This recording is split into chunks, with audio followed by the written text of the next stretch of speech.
बिस्मिल्लाहिर्रहमानिर्रहीम। अस्सलाम वालेकुम जी स्टूडेंट्स, कैसे हैं आप। आज 7th क्लास का मैथ्स का लेक्चर है। Exercise 1.4 question number 3। Verify the following distributive properties. मंदरजा झेल डिस्ट्रीब्यूटिव प्रॉपर्टीज़ को वेरीफाई करना है, उनको चेक करना है। डिस्ट्रीब्यूटिव प्रॉपर्टी क्या होती है? डिस्ट्रीब्यूटिव प्रॉपर्टी एक ऐसी प्रॉपर्टी होती है जिसमें हम फिगर्स को मल्टीप्लाई भी करते हैं और प्लस भी करते हैं। ठीक है, तो आइए इसको सॉल्व करते हैं। हमारा फर्स्ट क्वेश्चन है -2/5 मल्टीप्लाइड बाय 3/9 प्लस 8/6।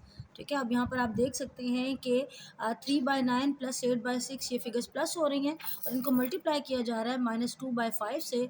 तो देखें कि मैथ के रूल्स के मुताबिक ये फ़िगर जो फिगर ब्रैकेट के बाहर है वो अंदर वाली तमाम फिगर्स के साथ मल्टीप्लाई होती है। यानी -2/5, दूसरी तरफ हम -2/5 को 3/9 के साथ भी मल्टीप्लाई कर रहे हैं और इस साइन को सेंटर में ले आते हैं, तो -2/5 सेकंड फिगर यानी 8/6 के साथ भी मल्टीप्लाई हो रहा है। तो ये डिस्ट्रीब्यूटिव प्रॉपर्टी है। इसको सॉल्व करते हैं आप। जी, ये सवाल मैंने यहाँ पर लिखा है, उसके बाद हम यहाँ से इसका सोल्यूशन स्टार्ट करेंगे। अब मैं सबसे पहले ले रही हूँ लेफ़्ट हैंड साइड। ठीक है, तो लेफ़्ट हैंड साइड को सॉल्व कर रहे हैं हम। लेफ़्ट हैंड साइड में -2/5 मल्टीप्लाइड बाय 3/9 प्लस 8/6 ये ब्रैकेट में है हमारे पास। ठीक है, इक्वल मार्क स्टार्ट में नहीं लगाएंगे बिकॉज अगर इक्वल मार्क सेंटर में मौजूद हो तो उसको साइड पर नहीं लगाया जाता। अब यहाँ पर हम क्या करेंगे कि इसी स्टेप को नीचे लेते आते हैं कि ये हमारे पास बोर्ड में असूल के अकॉर्डिंग ब्रैकेट कहीं भी होगी तो उसको सवाल में सबसे पहले हल किया जाता है। सो हम इसी तरह से इसको हल करेंगे, -2/5 सेम रखेंगे और सबसे पहले ब्रैकेट को हल करेंगे। मल्टीप्लाई का साइन आएगा, ब्रैकेट में हमारे पास 3/9 प्लस 8/6। तो दो फ्रैक्शंस के दरमियान प्लस या माइनस हो तो उनका सोल्यूशन सिर्फ और सिर्फ एलसीएम के तरीके से होता है। लिहाजा हम इनके डिनोमिनेटर्स का एलसीएम लेंगे, यानी 9 और 6 का। 9 और 6 के एलसीएम के लिए मैं साइड पर इधर 9 और 6 का एलसीएम ले रही हूँ। ये देखिए 9 और 6। अब कौन सा ऐसा टेबल है जो इन दोनों को डिवाइड करता है? तो 3 3 आर 9 एंड 3 2 आर 6। उसके बाद 3 1 आर 3, 2 को सेम वैसे ही रख लेंगे। 2 1 आर 2, सॉरी 2 1 आर 2। तो हमारे पास जो इसके फैक्टर्स हैं उनको हम मल्टीप्लाई करेंगे, यानी 3 मल्टीप्लाइड बाय 3 और मल्टीप्लाइड बाय 2। तो हमारे पास आंसर इसका आ जाता है 3 3 आर 9, 9 2 आर 18। मतलब हमारे पास 9 और 6 का जो एलसीएम आता है वो 18 आता है। तो हमने वो 18 यहाँ पर लिख लिया है। अब क्या करेंगे कि हम 18 को 6 के साथ 6 से डिवाइड करते हैं, या हम 6 का टेबल पढ़ लेते हैं अगर कि वो 18 तक अपने एलसीएम तक, या हम अपने एलसीएम को अपनी फ़िगर पर डिवाइड कर देते हैं। आप दोनों मेथड्स में से कोई सा भी चूज़ कर सकती हैं। मैं रेकमेंड ये करूँगी कि अगर आपका टेबल जो है वो आपको आता है तो फिर आप उसका टेबल पढ़ें। ठीक है, अगर आपकी इस फिगर का टेबल आपको आता है तो आप टेबल पढ़ लीजिए। अगर आपको टेबल नहीं आता है तो फिर आप अपने एलसीएम को अपनी फिगर पर डिवाइड कर लें। चूँकि 6 का टेबल अमूमन बच्चों को आता है तो 6 का टेबल ही मैं यहाँ पर पढ़ रही हूँ। 6 3 आर 18। अब जो आंसर हमारा आया है 3, हमने इसको इसी 6 के न्यूमरेटर के साथ मल्टीप्लाई करना है, यानी 8 मल्टीप्लाइड बाय 3। ठीक है, दरमियान में प्लस का साइन था, हमने भी प्लस का साइन लगा दिया। अब आते हैं इस फिगर की तरफ। अब ये है 9, 9 का टेबल भी आता है तो 9 का भी टेबल ही पढ़ लेते हैं। तो 9 का टेबल हम पढ़ेंगे अपने एलसीएम तक। 9 2 आर 18, 2 आंसर आता है। तो 2 को 9 के न्यूमरेटर के साथ मल्टीप्लाई करेंगे, यानी 3 मल्टीप्लाइड बाय 2। 9 2 आर 18 जी। ठीक है, तो ये हमारे पास हमने इस एलसीएम को हल कर लिया है यहाँ पे।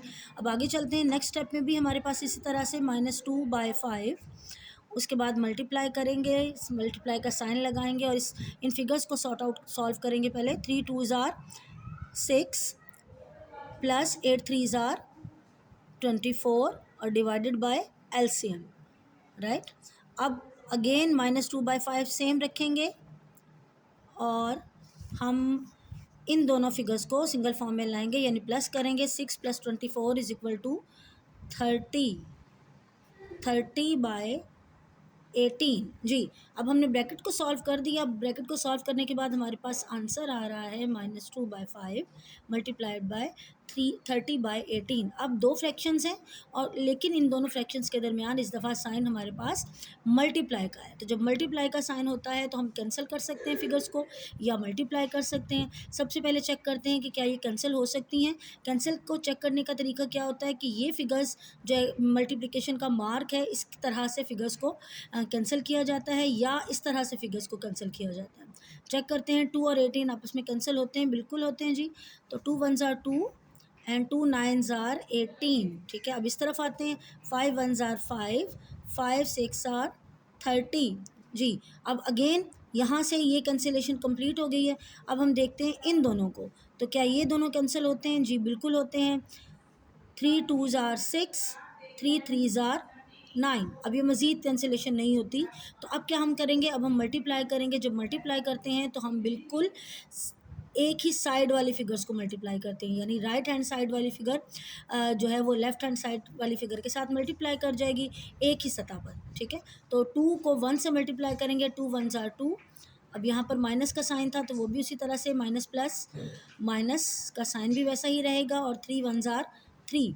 ठीक है, तो ये हमारी लेफ़्ट हैंड साइड का आंसर है -2/3। राइट, ठीक है। अब जी, तो अब हम आते हैं अपनी राइट हैंड साइड की तरफ। राइट हैंड साइड यहाँ पे पहले शो कर देते हैं उसको। राइट हैंड साइड में हमारे पास आता है -2/5 मल्टीप्लाइड बाय 3/9। प्लस करेंगे इधर से -2/5 मल्टीप्लाइड बाय 8/6 जी। अब अगले स्टेप में हम ये करेंगे, अब देखते हैं जैसे यहाँ पर हमने किया कि दो फ्रैक्शंस, सबसे पहले ब्रैकेट को सॉल्व करना है। इस ब्रैकेट को सॉल्व कर रही हूँ, दो फ्रैक्शंस दोनों के दरमियान मल्टीप्लाई का साइन, तो जाहिर सी बात है कि हमने इन्हें पहले कैंसिलेशन की तरफ जाना है। वहाँ से चेक करते हैं क्या ये कैंसिल हो सकता है। इसको मैं अगेन लिख रही हूँ, -2/5 मल्टीप्लाइड बाय 3/9। तो अब इसको कैंसिल करके देखते हैं कहाँ से कैंसिल होता है। अब -2 9 के साथ कैंसिल नहीं होता, 5 3 के साथ कैंसिल नहीं होता। इसी तरह से यहाँ से चेक करते हैं 3 और 9 ये आपस में कैंसिल होते हैं, तो यहाँ पर हम इनको कैंसिल कर देते हैं। 3 1s are 3 3 3s are 9। Right, अच्छा अब आते हैं जी इस ब्रैकेट की तरफ। अगेन इस ब्रैकेट को मैं लिख रही हूँ -2/5 मल्टीप्लाइड बाय 8/6 जी। तो यहाँ से भी चेक करते हैं, 5 और 8 आपस में कैंसिल नहीं होते, -2 और 6 कैंसिल होते हैं, तो इनको करके देखते हैं। 2 1s आर 2 2 3s आर 6। ये अगेन कोई कैंसिलेशन नहीं होती, तो इसको अगेन हम इसको नीचे ले आते हैं, यानी इसको मल्टीप्लाई करते हैं। -2 जो है वो 1 के साथ मल्टीप्लाई करेगा, माइनस प्लस माइनस का साइन आ जाएगा, 2 1s आर 2।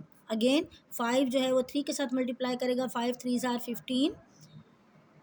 यहाँ पर आते हैं प्लस और -1 फिर 8 के साथ मल्टीप्लाई करेगा, माइनस प्लस माइनस, और हमारे पास आंसर आएगा 8 1s आर 8 और 5 3s आर 15। ठीक है, अगेन आ गया यहाँ पर। अब यहाँ पर देखें स्टूडेंट्स कि यहाँ पर हमारे पास दो साइंस हैं। ठीक है, मतलब प्लस भी है माइनस भी है, तो हम इसको क्या करेंगे, हम इनको सिंगल साइन में कन्वर्ट करेंगे। -2/15 सेम आएगा, उसके बाद ये प्लस और ये माइनस आपस में ये मल्टीप्लाई हो गया, तो दरमियान में माइनस आ जाएगा हमारे पास 8/15। अब अगेन हमारे पास दो फ्रैक्शंस, दरमियान में माइनस का साइन, तो इनका एलसीएम लेना पड़ेगा हमें।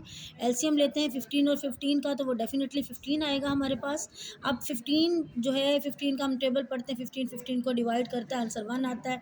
1 को हम मल्टीप्लाई कर देते हैं इसके न्यूमरेटर से यानी 8 के साथ, और उसके बाद दरमियान में माइनस का साइन, 15 1s आर 15।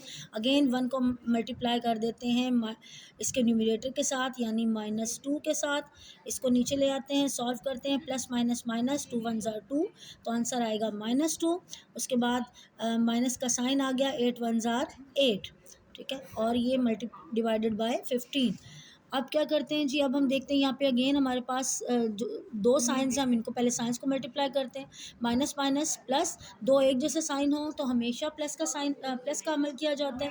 तो अब हम इन दोनों को प्लस करेंगे, 8 और 2 10, और साइन हमेशा लगाया जाता है बड़ी फिगर का, और बड़ी फिगर हमारे पास 8 है, तो आंसर हमारा आएगा -10 plus minus minus plus 8 and 2 10, 10 और साइन बड़ी फिगर का माइनस आ गया, तो हमारे पास अब -10/15 आता है।